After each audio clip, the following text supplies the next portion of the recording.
Okay.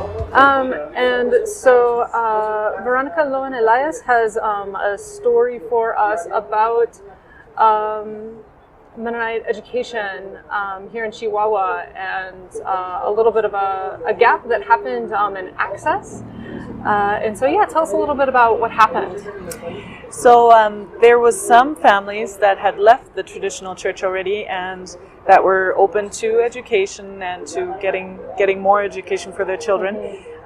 This was around 1970, close to 1980. Oh, okay. And so many, or there was a group of students who decided to come to Chihuahua and to learn.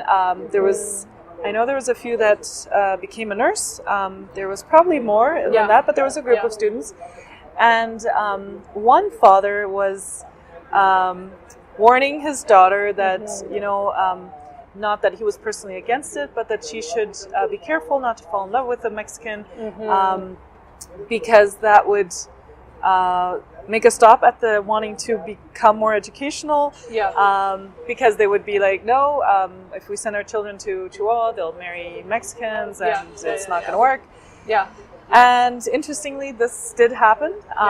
This father had seen the future, so to say, and so there was a gap for many years, 20, 25, 30 years, that hardly any students came to Chihuahua to finish their universities.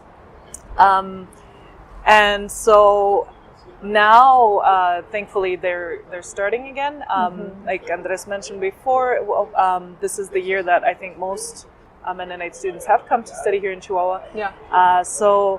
But it was interesting how that gap happened. And so for several years, no one studied university because of that. Yeah, absolutely. And so of the people who attended back then, back in the early 80s, did they go back to the campus? Like, what was... Yes. The one couple that I'm talking about, they actually are living in the campus. He has learned Plotich. So they're very involved in the church. They're very... they're very involved in the campus. His work is there. So they completely moved there. This happened with a few of them. So there's a few of those couples. So there's also that gap of a few mixed couples. I don't know, it was less than 10, but maybe 5 or so. And then now it's starting again, right? Now there's more marriages where it's mixed. And so there's that gap as well of 20, 25 years. There's a few that did study in Canada, that would go and study in Canada.